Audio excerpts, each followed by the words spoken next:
civil, c'est ce que n'a pas craint de déclarer. Cherchez un livre d'Herman Kahn. Claude Rider, Escalade, écrivain, métaphore et scénario. chargé par un producteur de cinéma d'écrire une analyse du livre d'Herman Kahn sur l'escalade. C'est un personnage déchiré, et il l'avoue, c'est donc un personnage imaginaire. Et bien que personne ne risque de se reconnaître en lui, il nous a paru nécessaire d'écouter pour un moment, contradictoire, pathétique et à sa façon honnête, Ardu, hein. la voix de la mauvaise conscience, c'est-à-dire de la mauvaise foi.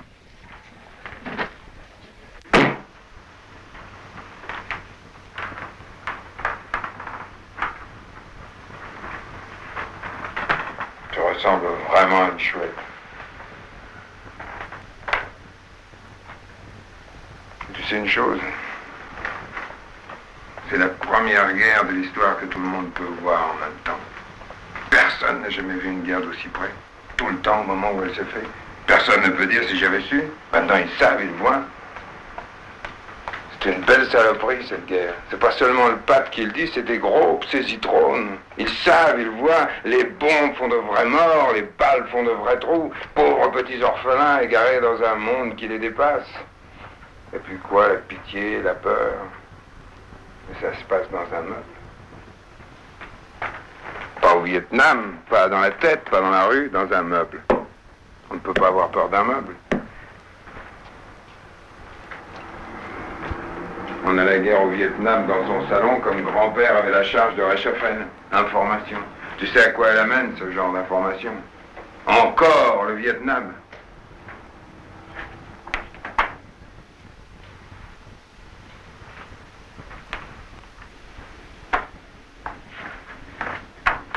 Tiens, pendant la guerre du Pacifique, il y a eu un plan choc. Un Japonais brûlé au lance-flammes, qui tendait la main vers la caméra, à Manille, je crois. Un vrai symbole, toute l'horreur de la guerre. Depuis, on n'a pas cessé de le voir. Les monteurs le connaissent tellement bien qu'ils lui ont trouvé un petit nom gentil, il l'appelle Gustave. Il a servi toutes les causes, ce brave. On l'a vu dans tous les films. Il a représenté successivement l'impérialisme japonais, victime de sa folie, les peuples asiatiques, victimes de l'impérialisme blanc, et l'homme éternel, victime de la guerre éternelle. Comme il est nu, en flamme, il raccorde toujours. On dit, tiens, encore Gustave. On peut toujours montrer des massacres aux gens avec l'idée que ça les guérira de la guerre, mais on n'arrête pas d'en montrer. On les confond tous. On a l'impression que c'est le même plan mis en boucle qu'on nous présente tous les soirs depuis 20 ans, et ça n'arrête rien du tout.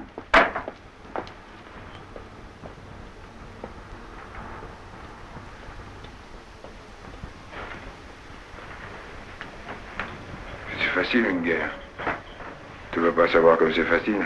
Ça demande juste un peu d'attention au début. S'arranger pour encadrer un groupe de jeunes gars jusqu'au premier mort, après ça roule tout seul. On se bat plus pour des idées, on a un copain à venger.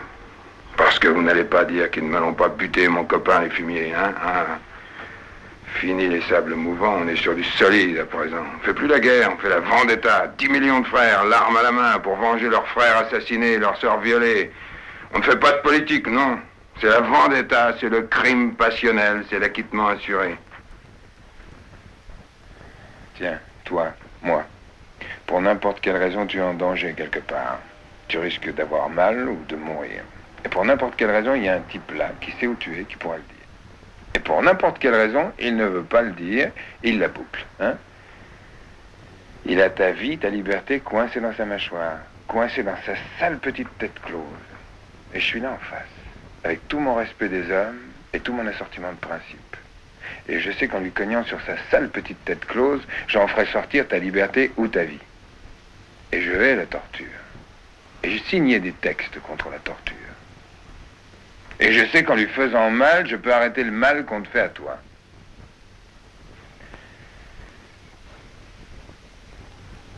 Alors, qu'est-ce que je fais? Tu peux me le dire, ce que je fais?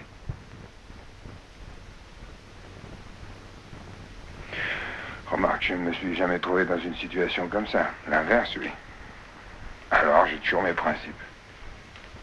Mais c'est une chance que j'ai eue, rien de plus. Je juge les autres au nom d'une chance. Je suis parti au maquis sans me poser de questions. Les Allemands étaient des monstres. Pas de problème, viscéral. Je ressens encore une espèce de panique animale quand j'entends parler l'allemand. Puis je me souviens des derniers jours. quand tout d'un coup, au détour d'un petit village, nous sommes tombés sur une division blindée américaine. Les jeeps, les matériels lourds, les tanks Pantoc, les chewing-gums 44. J'étais plutôt content de les voir arriver. Surtout qu'il ne restait plus une seule balle. Braves Américains, je leur dois la vie. Je les aimerai toujours. Jusqu'à la fin des temps, je continuerai à tuer les Allemands et à aimer les Américains. Sauf que les Américains sont les Allemands des Vietnamiens. Tout se complique.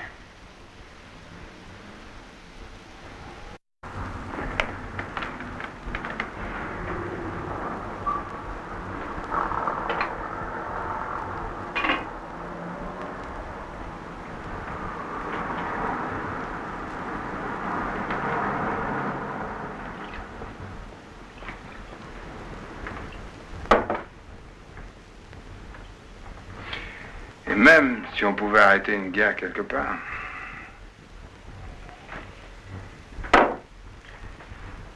c'est comme un incendie permanent. Il y en a un qui éclate dans un coin, des millions de pompiers se précipitent pour éteindre le feu, la plupart en crèvent, on éteint le feu, on respire, le temps de reprendre son souffle, ça reprend ailleurs. Et on envoie de nouveau des millions de pompiers qui se précipitent en crèvent, éteignent le feu, et ainsi de suite. Je m'étais bien juré que je ne serais jamais plus du côté des pompiers. Je n'avais pas pensé qu'on pouvait être du côté du feu. Je me demande de quel feu, hein? Faut choisir. Le Vietnam, c'est parfait. Tout le monde est pour le Vietnam. Je connais un endroit où on donne des déjeuners Vietnam. Pour 1000 balles, tu as droit à un bol de riz. Le produit va à la Croix-Rouge comme en 14, avec les baguettes en plus. Seulement, à ma connaissance, il n'y a pas de bol de date pour les Yéménites, et pourtant, pauvres Yéménites. Et les Kurdes, hein? On les délaisse un peu, les Kurdes. Et les Soudanais. 50 000 morts en moins d'un an. Et qui ça trouble, ça, hein? C'est comme les cours de la bourse. Le Vietnam est coté au plus haut, le Soudanais au plus bas, et le Kurde est un peu mou.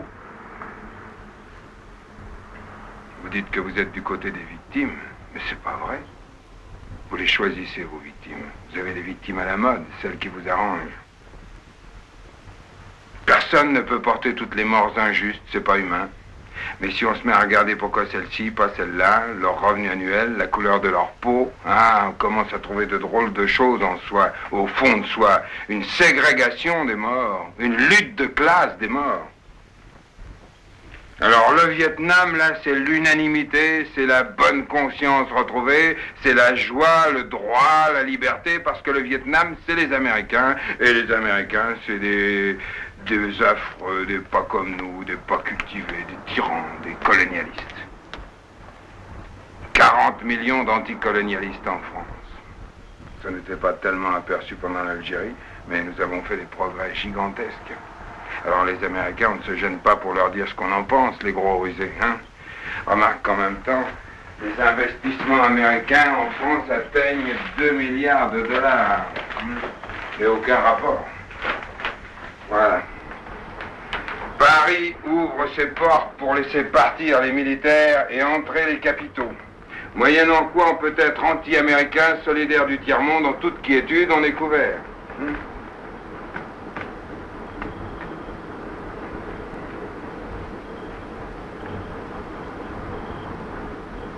C'est le pire, ma petite chouette, c'est que ça m'arrange que ce soit comme ça. C'est que c'est parfait. Ça me donne le droit de traîner tout le monde dans la boue, plus moi, et d'être bon, sensible et généreux tout seul. Les salauds de la droite, les cons de la gauche, regardez. Pas de danger, ça bouge pas. Les Russes en 17, c'était des vrais hommes. C'est parfait, tout le monde est à sa place, c'est comme ça que tournent les bonnes maisons. Regarde les Américains au Vietnam. Ils envoient les nègres et les paysans, les étudiants leurs sursis. Résultat, les étudiants s'offrent le luxe de protester. Et la grande société, elle s'offre le luxe d'avoir des étudiants qui protestent. C'est impeccable, c'est un concerto, tout le monde tient sa partie.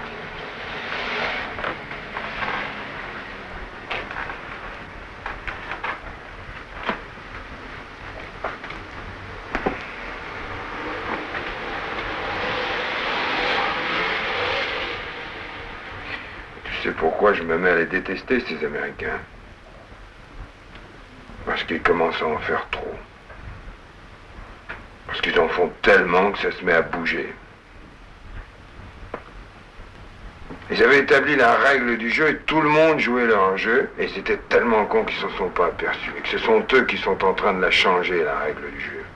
Ça pouvait durer indéfiniment. L'affluence, la coexistence. Et ce sont eux qui vont nous empêcher de jouer. J'étais bien au chaud, moi, dans ma confusion. Et voilà les autres qui viennent me bousculer. Fast Johnson. Bobby est plus malin.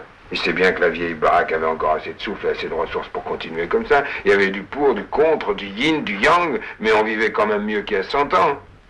Et puis avec les progrès techniques, les problèmes ne se posent plus de la même façon. Vieille baraque peut-être, mais nouvelle génération de directeurs libérés des préjugés, sachant parler aux ouvriers ni comme à des esclaves, ni comme à des copains, comme à des associés. Parfaitement associés à des niveaux différents dans la même entreprise de prospérité. On discute, on négocie, on associe. Et puis crac, voilà grand-père qui devient dingue et qui se met à tirer sur les grévistes à coups de tromblon. Consternation, escalade.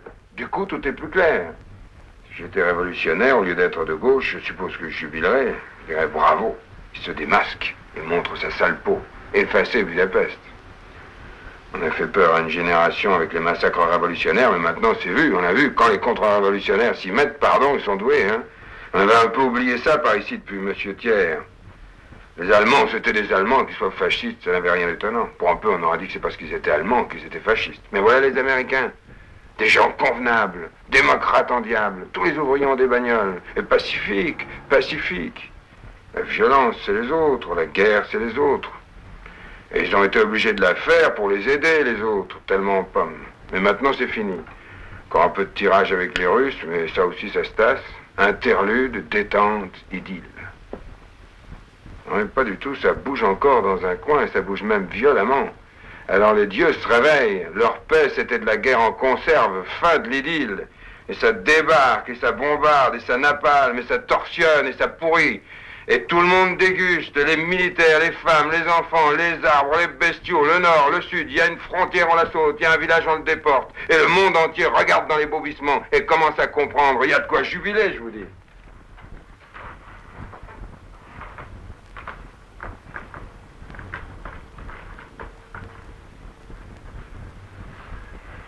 Moi, je ne jubile pas. Je n'ai qu'une vie. Ils n'ont qu'une vie.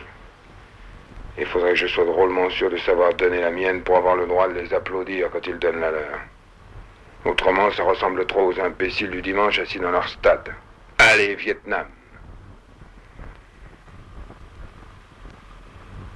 Alors là, je bloque. Je veux pas comprendre. Non, c'est comme si le Vietnam était devenu autre chose qu'un pays. Autre chose même qu'un symbole. Une expérience. Et qu'entre ceux qui attendent qu'elle réussisse et ceux qui attendent qu'elle rate, il s'était établi une espèce de complicité monstrueuse pour qu'elle dure. Et là-dessus, c'est vrai, je me bouche les yeux et je me bouche les oreilles. Parce que si ça veut dire quelque chose, c'est justement que ça dure. Que tout dure, qu'il n'y a pas de fin à rien, ni à la guerre, ni à la cruauté, ni à la violence, à rien.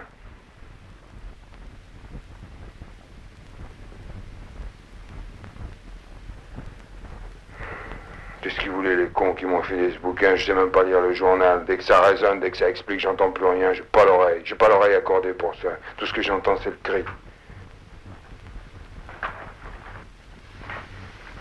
Je sais pas comment vous faites, je sais pas comment on peut négocier avec le cri. Je sais pas ce qu'on peut faire d'autre que de creuser comme une bête à la recherche de l'endroit et du moment où on cessera de l'entendre, ne serait-ce qu'une minute. Je vais pas écrire leur texte. Je vais rien leur dire. Je vais venir près de toi et je vais te parler d'un pays qui n'est pas le Vietnam.